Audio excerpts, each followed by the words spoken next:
السلام علیکم ناظرین، اسلامک واقعات اور مزید کہانیاں سننے کے لیے ہمارے چینل کو سبسکرائب کریں۔ بنی نجار کے ایک باغ میں ایک دیوانہ اونٹ گھس آیا۔ جو بھی اس باغ میں جاتا وہ اونٹ اسے کاٹنے دوڑتا تھا۔ لوگ بڑے پریشان تھے اور حضور صلی اللہ علیہ وسلم کی خدمت میں حاضر ہوئے اور سارا واقعہ عرض کیا۔ حضور صلی اللہ علیہ وسلم نے فرمایا، چلو میں چلتا ہوں۔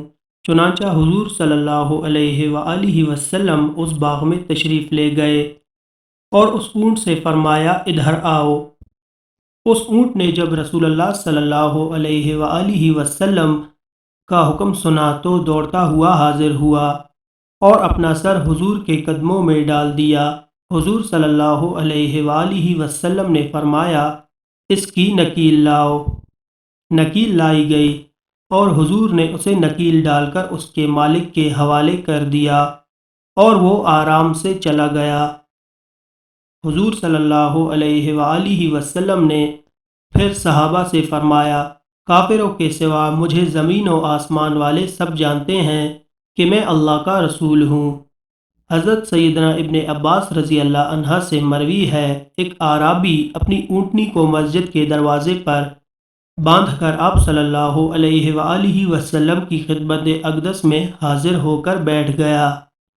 جب اس کا مقصد پورا ہو گیا تو کھڑے ہونے کا ارادہ ہی کیا تھا کہ کچھ لوگوں نے عرض کی، یا رسول اللہ صلی اللہ علیہ وآلہ وسلم، اس اعرابی کے پاس جو اونٹنی ہے وہ چوری کی ہے۔ نبی کریم صلی اللہ علیہ وآلہ وسلم اس کی طرف متوجہ ہوئے اور ارشاد فرمایا، تم کیا کہتے ہو؟ وہ سر جھکا کر اپنی انگلی سے زمین کو ریدنے لگا۔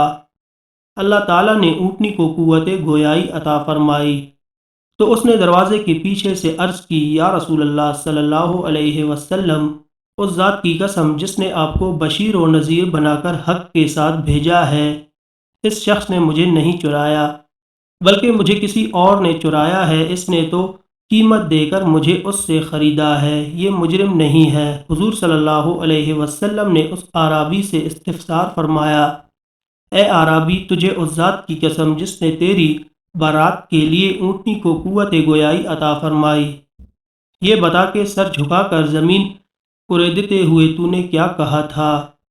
اس نے عرض کی، یا رسول اللہ صلی اللہ علیہ وسلم، میں نے عرض کی تھی کہ یا اللہ، تو ایسا رب نہیں کہ جس کو ہم نے اپنے پاس سے گھڑ لیا ہو، اور نہ ہی تیرے مالک میں تیرا کوئی شریک ہے جو ہماری تخلیق پر تیری اعانت کرنے، بے شک تو ویسا ہی ہے جیسا کہ تو فرماتا ہے، اور تو ہمارے بیان سے بھی بہت بلند ہے۔ یا اللہ تعالیٰ، میں تجھ سے سوال کرتا ہوں کہ محمد مصطفیٰ صلی اللہ علیہ وسلم اور ان کی آل پر رحمت بھیج اور مجھے اس مصیبت سے چھٹکارا عطا فرما۔ تب حضور صلی اللہ علیہ وآلہ وسلم نے ارشاد فرمایا، اس ذات کی قسم جس نے مجھے حق کے ساتھ معبوس فرمایا، میں نے گلیوں میں ملائکہ کا ازدحام دیکھا جو تیرے ان کلامات کو لکھ رہے تھے۔ منقول ہے، محدثین کرام رحم اللہ قیامت کے دن اپنے قلمدان لیے حاضر ہوں گے۔ اللہ تعالیٰ حضرت سیدنا جبرائیل امین سے فرمائے گا، اے جبرائیل، ان کی تمام حاجات پوری کر دو، کیونکہ یہ دنیا میں نبی کریم صلی اللہ علیہ وآلہ وسلم پر کثرت سے درود بھیجتے تھے اور انہیں